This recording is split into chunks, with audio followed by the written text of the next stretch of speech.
get that win. That was obviously a real Big East game with two really high-level teams. Seton Hall's one of the best teams we've played this year, one of the best coached, and one of the toughest to beat. And obviously, second half we were better offensively. I thought the first half we missed some easy ones. Plus, they're hard to score against because of their length. But in the end, second half, we were able to obviously shoot it much better, finish at the rim much better. And when you have three guys playing at an all-conference level in a game, or throughout a season, you could have a great season, or you have a good chance of winning. And Adama, RJ, and Tyrese all played like all-conference guys today. So, and thanks to the crowd. Crowd was awesome. Students heading towards a student record this year in Gamble for attendance with students, and to max out, just to max out. They've been unbelievable since I've been here.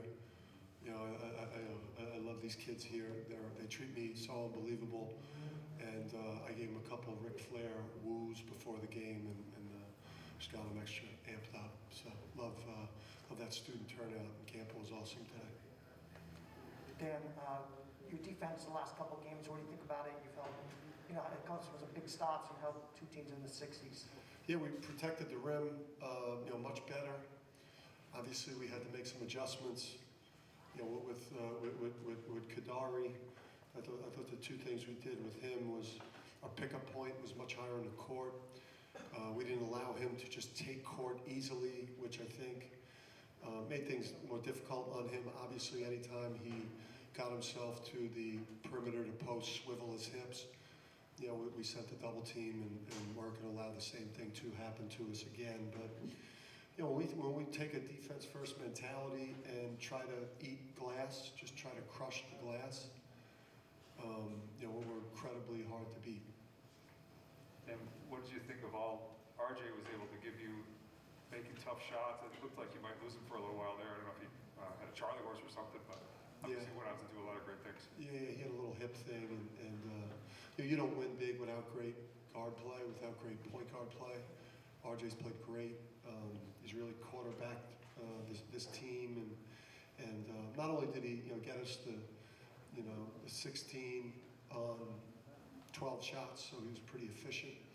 It really should have been a 20-point game for RJ. He missed the two front ends, so he should have walked away with a 20 and great defense on Richmond. But you can't win. What he's done for us the last 2 years in point is why we're in a much better spot.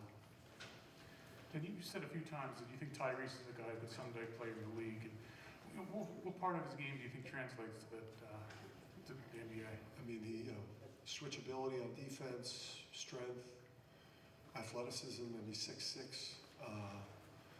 Obviously, with the shooting. I mean, I want him to focus on UConn right now, but I mean, there are guys that are late bloomers like a Chris Duarte who were in college until like later, and he has some of those types of abilities emerging where now he's doing it every night. And when he becomes a do it every night guy is when now he's got a chance to achieve that. But I think before that, he's got a chance, if he keeps playing this well, to lead us to the best season we've had here in a while. So that's mostly what I care about right now.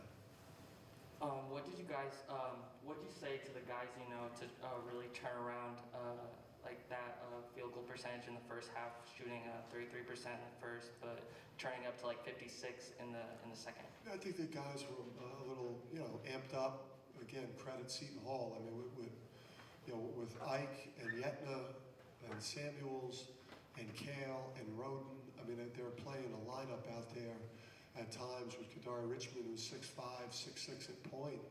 There's all types of length and athleticism out there in the court. So I thought we missed some easy ones, obviously there, but their length bothered us, and we just settled in.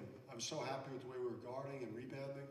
We were just like super positive. It wasn't like, just keep getting the same quality of shots, they'll go down. Dan, seeing all these teams for the second time around in conference play, added motivation, obviously added adjustments, but what does that say for how you want to approach the rest of the way, especially with Xavier coming down after tough last week? Yeah, I mean, you know, obviously you don't want to get swept. And this week is not about, you know, like revenge. I don't think that, you know, that enters your mind that, at all. I think, you know, for us, this is a week that we have a chance to take a big step and to beat NCAA caliber teams, get more of that on our resume, and to be at a different place in terms of just not being behind the 8 ball and like getting out ahead and winning these types of games, and you know, getting to 18-7 today, and you know, Saturday trying to get to 19-7, you know, like, and trying to get on a roll and take the next step. Yeah, you talk about Sanogo's play. I know you challenged him kind of to stay out of foul trouble the last couple of games, and you know, just make more of an impact overall. What do you do differently this game than the one previous two? Yeah, I mean, he was more just, I think, in the right spots. He didn't, like, he was on the wrong hip of a guy on the defensive glass, where now he's got to, you know, kind of lunge over and commit an out of position foul. He was out, you know, in ball screen defense. He was very fundamental. He wasn't handsy. I mean, 20 and 16 there.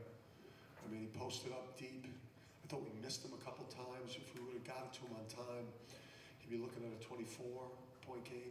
But yeah, I mean, the dude's a beast.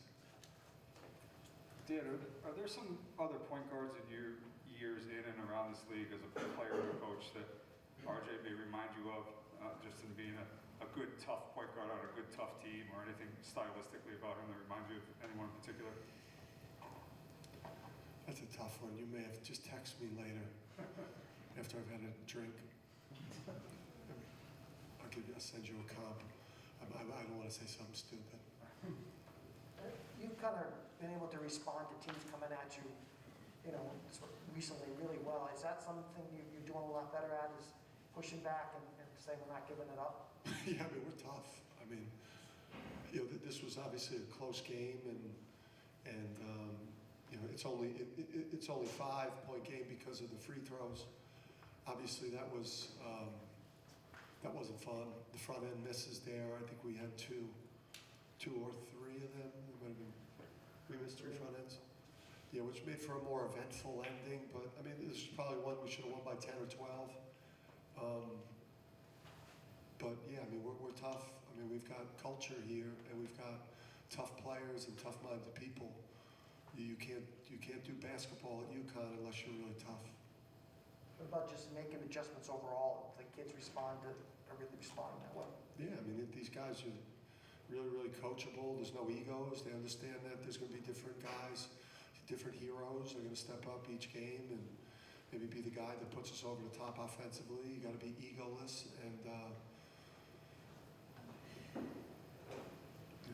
One more. I think I saw the Wagner basketball team here tonight. Did you have anything to do with that? Are you still close with those guys? Or? No, I don't have anything to do with that. I don't get involved in that tickets because I think we've talked about this before. I've had too many people come to the game and make me lose because of their presence. So I don't ever want to know who's at the game because it just put me in a bad mind space. But Wagner was here? Yeah. They were here? Because they're at Seton. They're crushing it this year. Bashir Mason, unbelievable coach. You know, ADs and search firms. I hope you're paying attention. You guys are unbelievable. Oh, sorry, Wagner, for trying to get your coach out of there. But the guy is an unbelievable coach, and he played for me in high school, and he's just done an unbelievable job there. So, Seahawks, let's go. Sorry, Walton Hamline. Thank you for coming in.